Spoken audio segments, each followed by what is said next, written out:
الحمد لله وكفى والصلاة والسلام على عباده الذين اصطفى أما بعد فأعوذ بالله من الشيطان الرجيم بسم الله الرحمن الرحيم لقد كان لكم في رسول الله أسوة حسنة لمن كان يرجو الله واليوم الآخر وذكر الله كثيرا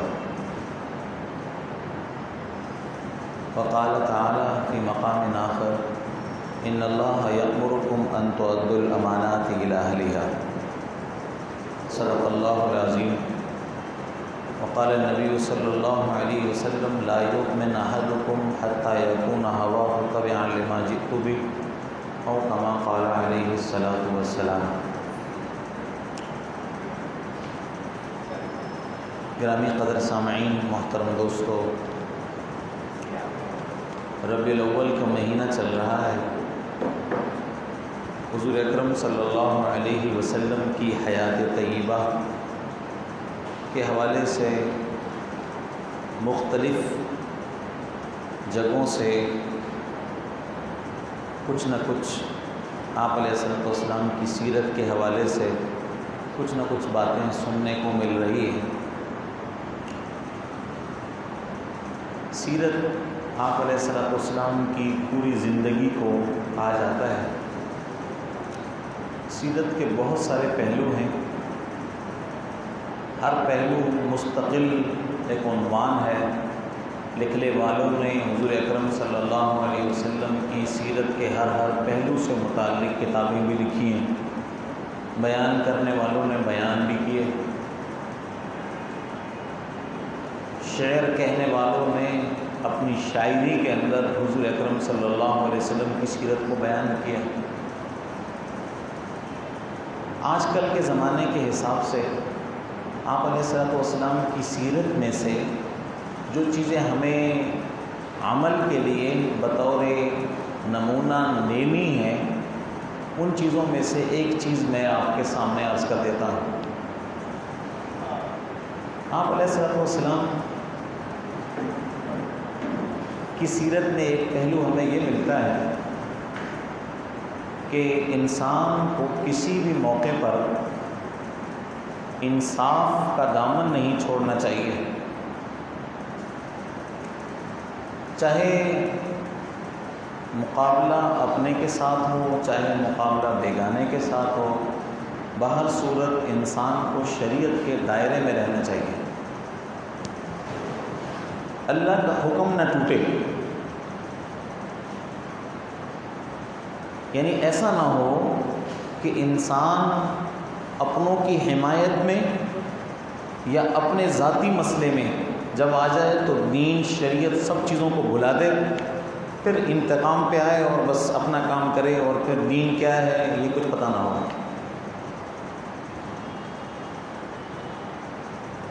آپ علیہ السلام کی زندگی میں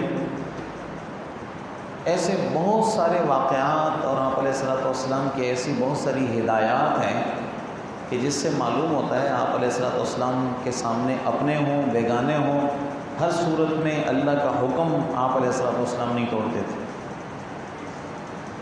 قرآن کریم اللہ نے فرمایا لا یجرمنکم شنآن قوم علی الا تعدلوا اعدلوا، تمہیں کسی قوم کی مخالفت، دشمنی اس بات پہ مجبور نہ کر دے کہ تم انصاف کو ہی چھوڑ دو، تم ظلم پہ اتر آؤ، تم اخلاقیات کا دامن چھوڑ دو اور اس کے اندر جیسا دشمن ہو ایسے تم ہو جاؤ۔ آپ علیہ السلام جب مکہ مکرمہ میں تھے، کافروں نے آپ کو بہت ستایا، پریشان کیا، آپ حضرات بخوبی جانتے ہیں۔ پھر آپ علیہ السلام کو اللہ تعالیٰ کی طرف سے ہجرت کا حکم ملا۔ ہجرت سے پہلے آپ علیہ السلام کا دل چاہا کہ میں بیت اللہ میں جا کے ایک مرتبہ خانہ کعبہ کو اندر سے دیکھ لوں۔ اب خانہ کعبے کا آپ علیہ السلام سے زیادہ کون وارث ہوگا؟ جو اس وقت خانہ کعبہ کی کنجیاں جن کے پاس ہوتی تھیں، آپ علیہ السلام اس کے پاس گئے اور ان سے کہا کہ ان کا نام ہے عثمان، کہ عثمان تم چابی مجھے دے دو یا تم جا کے دروازہ کھول دو، تاکہ میں کعبے کے اندر چلا جاؤں، ایک بار اندر سے اس کو میں دیکھ لوں، اور دل میں شاید وہی بات ہوگی کہ میں نے ہجرت کر کے جانا ہے تو پھر پتہ نہیں کب موقع ہوگا۔ تو عثمان نے، جس کے پاس چابیاں تھیں، یہ عثمان یہ نہیں جو عثمان غنی رضی اللہ تعالیٰ عنہ ہیں، یہ عثمان بن طلحہ ایک اور صاحب تھے جو مکے میں رہتے تھے۔ انہوں نے آپ علیہ الصلوۃ والسلام سے کہا کہ دیکھو بھائی، چابیاں اس طرح میں نہیں دوں گا، آپ کی عزت کرتا ہوں، آپ کے اخلاق ہیں، سب چیزیں ہیں، لیکن چابیاں اس کو دوں گا جس کے بارے میں سرداران قریش کہیں گے کہ اس کو دے دو، جس کے لیے وہ کہیں گے اس کے لیے کھلے گا کعبے کا دروازہ، ہر کسی کے لیے نہیں کھلتا۔ آپ علیہ السلام نے حسرت سے دیکھا اور دیکھ کر آپ علیہ السلام چلے آئے۔ پھر آپ نے ہجرت بھی کی، ہجرت کر کے مکے سے جب مدینے کے لیے نکلے تو مکے سے باہر نکل کر ایک ٹیلے پر کھڑے ہو کر آپ علیہ السلام نے کعبے کو، مکے کو متوجہ ہو کر کہا، ماں اطیب کی، اے بیت اللہ، اے مکہ، تو کتنا پاکیزہ ہے، تو کتنی عمدہ جگہ ہے، اگر آج یہ مجھے نہ نکالتے تو میں کبھی یہاں سے نہ جاتا۔ نہ جانا کتنی محبت ہوگی اس شخص کے دل میں جو کھڑے ہو کر مکے کے گھروں کو، مکے کی آبادی کو متوجہ ہو کر یہ باتیں کر رہا ہے۔ آپ علیہ السلام چلے گئے، مدینہ چلے گئے، وقت گزرتا گیا، بدر ہو گیا، احد ہو گیا، خندق ہو گئی، خیبر ہو گیا، صلح حدیبیہ ہو گیا، سارے معاملات پیش آئے۔ آخر کار اللہ تعالیٰ کی طرف سے فتح مکہ بھی ہو گیا، فتح مکہ بھی ہو گیا۔ آپ علیہ السلام مکہ مکرمہ میں داخل ہو گئے، انتہائی وقار کے ساتھ، انتہائی عاجزی کے ساتھ آپ مسجد حرام میں داخل ہو گئے۔ مسجد میں حرام میں داخل ہونے کے بعد اب تو کعبے کے والی تھے، آپ علیہ السلام نے عثمان کو بلایا کہ عثمان، وہی چابی تمہارے پاس ہے نا؟ تو جی اے اللہ کے رسول، بالکل میرے پاس ہے۔ تو لاؤ چابی دے دو۔ حضرت علی نے آپ علیہ السلام کے حکم پر عثمان سے چابی لے لی۔ کیا کیفیت ہوگی اس وقت اس شخص کی کہ کل جس نے چابی دینے سے منع کیا تھا، کعبے میں داخل ہونے سے منع کیا تھا، آج وہ شخص مجبور ہے کہ اس کو چابی دینی ہے۔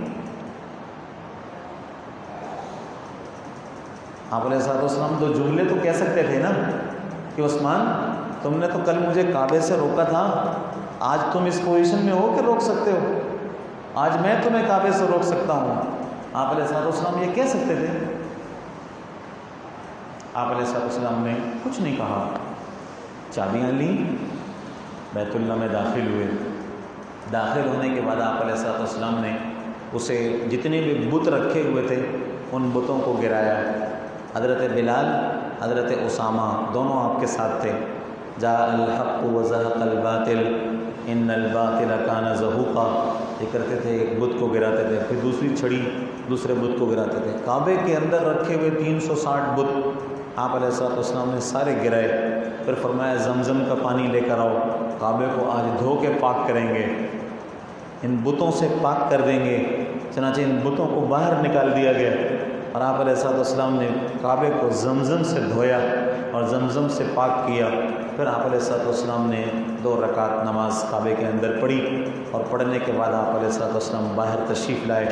باہر ایک مجمع ہے، اپنے بھی ہیں، بیگانے بھی ہیں، سب لوگ منتظر ہیں کہ اب محمد صلی اللہ علیہ وسلم باہر نکلیں گے تو کوئی تقریر ہوگی، کوئی احکام جاری ہوں گے، کوئی سلسلہ ہوگا، سب لوگ منتظر ہیں۔ آپ باہر تشریف لائے، بلال سے کہا بلال کعبے پہ چڑھو اور پھیڑ کے اذان دے دو۔ حضرت بلال نے کعبے کی چھت پہ کھڑے ہو کے اذان دے دی۔ بام کعبہ سے بلال کی آواز گونجی اور مکے کے اندر اذان ہوئی۔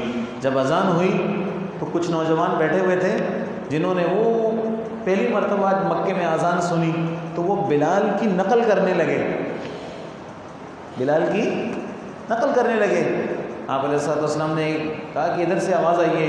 میں کہا وہ فلاں شخص ہے، یہ بلال کے ساتھ نقل کر رہا ہے، جیسے بلال اذان دے رہا ہے یہ بھی دے رہا ہے. نوجوانوں کو دیکھیں نا، کبھی کبھی کچھ سن رہے ہوتے ہیں، نعت سن رہے ہیں، گانا سن رہے ہیں، تو اس کے ساتھ ساتھ کچھ پڑھ رہے ہوتے ہیں نا. تو آپ علیہ السلام نے فرمایا اس کو بلایا کہ جس نے کہا اس نے فلاں نہیں کہا، آؤ ادھر آؤ. آپ علیہ السلام نے کہا ہاں بتاؤ تم کیا اذان دے رہے تھے؟ انہوں نے کہا میں اذان کے ساتھ ایسے ہی کچھ پڑھ رہا تھا. آپ نے کہا پڑھ کے سناؤ. اب انہوں نے شروع کر دیا اللہ اکبر اللہ اکبر اللہ اکبر اللہ اکبر، اذان دینا شروع کر دی. اب جب بات آئی نا کہ اشہد ان لا الہ الا اللہ تو پڑھ لیا، اب اشہد ان محمد رسول اللہ پہ بات آ گئی کہ محمد اللہ کے رسول ہیں. دل میں تو ایمان نہیں ہے، زبان سے کیسے کہہ دیں کہ محمد اللہ کے رسول ہیں. آپ علیہ السلام سمجھ گئے. آپ نے اپنے ہاتھ کو، رحمتوں والا ہاتھ تھا جس ہاتھ کے اندر اللہ رب العزت نے ہدایت رکھی تھی، آپ نے اس صحابی کے سینے پہ ہاتھ رکھا. وہ فرماتے ہیں کہ میرے سینے پہ آپ علیہ السلام نے ہاتھ رکھا اور ہاتھ رکھ کر تھوڑا سا نیچے کی طرف لے گئے، ناف کے پاس لے گئے اور اس کے بعد ہاتھ اٹھایا. اٹھانے کے بعد جیسے آپ علیہ السلام نے ہاتھ اٹھایا نا، میرا دل ایمان کے نور سے بھر گیا. دل میں آپ علیہ السلام کی محبت جاگ اٹھی. آپ نے فرمایا اب بتاؤ. وہ صحابی جو کلمہ پڑھ کے مسلمان ہو گئے کہنے لگے اے اللہ کے رسول مجھے مکے میں مؤذن بنا دے. کیا بنا دے؟ آپ نے فرمایا تو مکے میں مؤذن ہے. مکے میں مؤذن بنا دیا. تا حیات مؤذن سن 59 ہجری تک یہ صاحب اذان دیتے رہے، مکے کے اندر مؤذن رہے. پھر آپ علیہ السلام اب اس مجمع کی طرف متوجہ ہوئے جو موجود تھا. آپ علیہ السلام نے خطبہ دیا. خطبہ دینے کے بعد آپ علیہ السلام نے پوچھا اے قریش، اللہ تعالیٰ نے تمہاری نخوت اور تمہاری سارے تکبر کو ختم کر دیا. جو تم اپنے بڑوں کے نام لے لے کر اپنے لیے فخر کرتے تھے وہ سب سلسلہ ختم ہو گیا.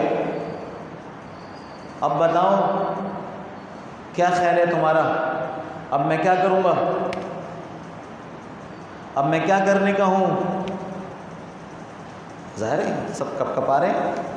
اب نہ جانے کیا حکم جاری ہوگا، کیا پتہ اب حکم جاری ہو جائے ان سب کو پکڑو، گرفتار کرو، سب کی گردنیں اڑا دو، انہوں نے دین کی مخالفت کی ہے. آپ علیہ السلام نے فرمایا میں کیا کرنے والا ہوں؟ چنانچہ ایک صحابی ایک شخص کھڑے ہو گئے جو ابھی مسلمان نہیں ہوئے تھے، سہیل ابن عامر کھڑے ہو گئے. انہوں نے کہا کریم ابن اخ کریم، آپ تو بڑے سخی ہیں اور بڑے عزت و شرافت اور سخاوت والے کے بیٹے ہیں. آپ علیہ السلام کے بارے میں جب یہ کہا تو آپ علیہ السلام نے فرمایا میں آج وہی کہہ رہا ہوں آپ سب کے لیے جو میرے بھائی یوسف نے کہا تھا لا تثریب علیکم اليوم، جاؤ آج تم سب کو میں نے معاف کر دیا ہے.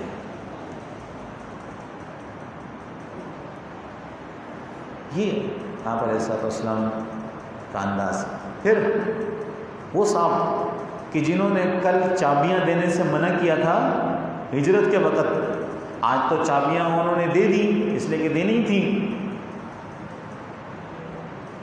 ان کے دل میں خیال آ رہا تھا کہ اب چابیاں میرے ہاتھ سے گئیں.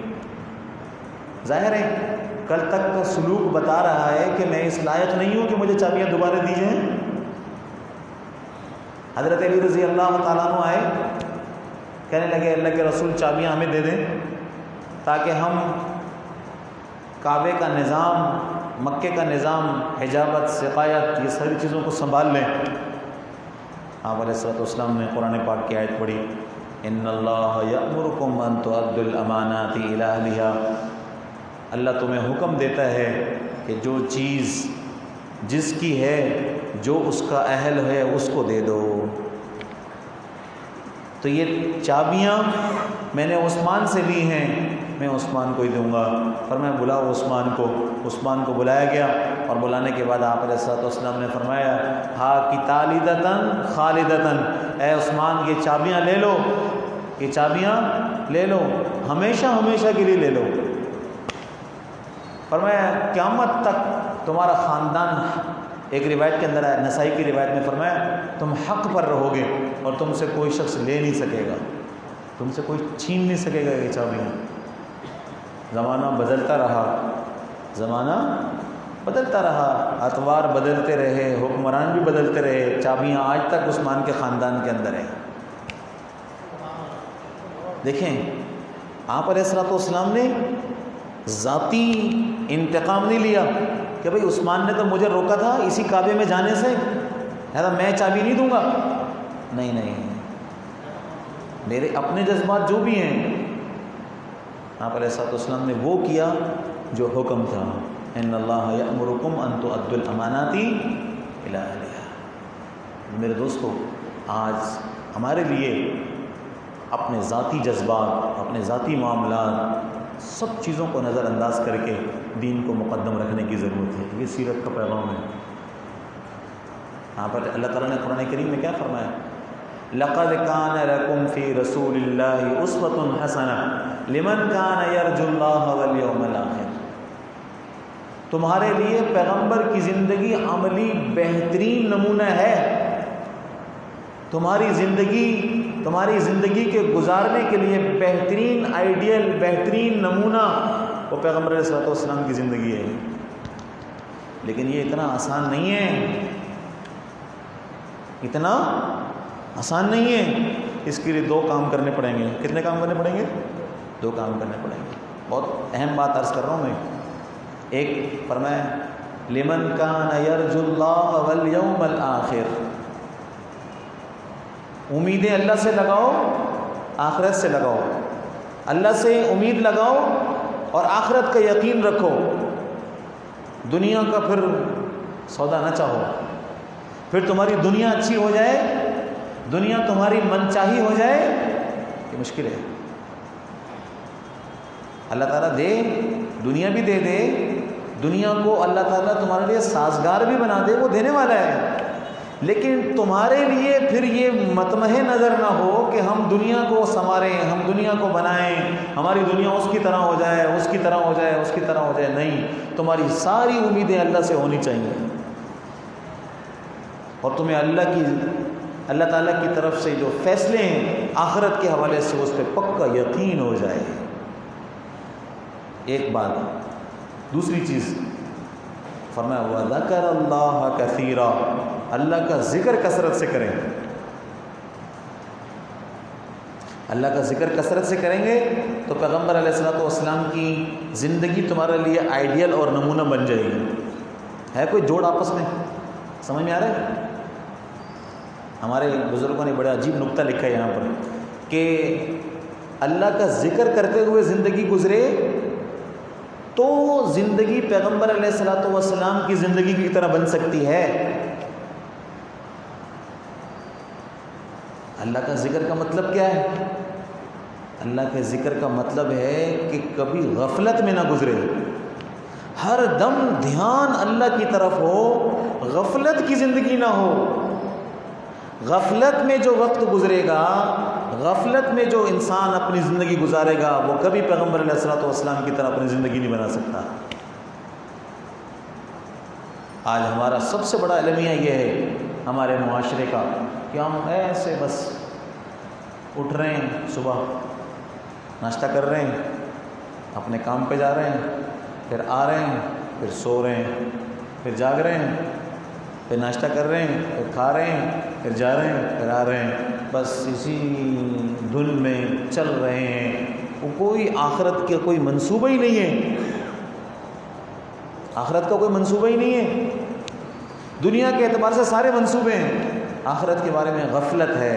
میرے دوستو، اس غفلت کی زندگی میں رہتے ہوئے کبھی ہم پیغمبر علیہ الصلوۃ والسلام کی زندگی کو اپنے لیے آئیڈیل اور نمونہ نہیں بنا سکتے، اس پر نہیں آ سکتے۔ اس غفلت سے نکلیں گے، اپنی فکر کریں گے، اپنی زندگی کی فکر کریں گے، اپنے آخرت کی فکر میں وقت گزاریں گے تو میرے دوستو پھر پیغمبر علیہ الصلوۃ والسلام کی زندگی ہمارے لیے عملی نمونہ بنے گی۔ اللہ تعالی ہم سب کو عمل کرنے کی توفیق عطا فرمائے۔ وآخر دعوانا الحمدللہ رب العالمین۔ الحمدللہ رب العالمین والصلاة والسلام علی سید المرسلین۔ اللہم صلی وسلم وبارک علی سیدنا و مولانا محمد۔ ربنا آتنا فی الدنیا حسنہ وفی الآخرۃ حسنۃ وقنا عذاب النار۔ ربنا لا تزغ قلوبنا بعد إذ هديتنا وهب لنا من لدنك رحمة إنك أنت الوهاب۔ یا ارحم الراحمین، یا اکرم الاکرمین، ہمارے گناہوں کو معاف فرما۔ اے اللہ اپنے فضل و کرم سے حضور اکرم صلی اللہ علیہ وسلم کی سچی محبت عطا فرما، آپ کی ایک ایک سنت کو اپنانے کی توفیق عطا فرما، رسول اللہ صلی اللہ علیہ وسلم کی اے اللہ زندگی کو ہمیں اپنے لیے عملی زندگی کے لیے نمونہ اور آئیڈیل بنانے کی توفیق عطا فرما، غفلت کی زندگی سے بچا۔ اے اللہ حرمین شریفین کی حاضری مقدر فرما۔ اے اللہ آپ علیہ الصلوۃ والسلام کے روضے پر حاضری کی توفیق عطا فرما۔ یا ارحم الراحمین، یا اکرم الاکرمین، ہر بیماری سے، مصیبت سے، آفت سے ہم سب کی حفاظت فرما۔ اے اللہ ہر پریشانی کا خاتمہ فرما۔ اے اللہ تمام ضروریات کو اپنے غیبی خزانوں سے پورا فرما۔ ربنا تقبل منا انک انت السمیع العلیم وتب علینا انک انت التواب الرحیم۔ صلی اللہ تعالی علی خیر خلقہ سیدنا محمد وآلہ وصحبہ اجمعین، آمین برحمتک۔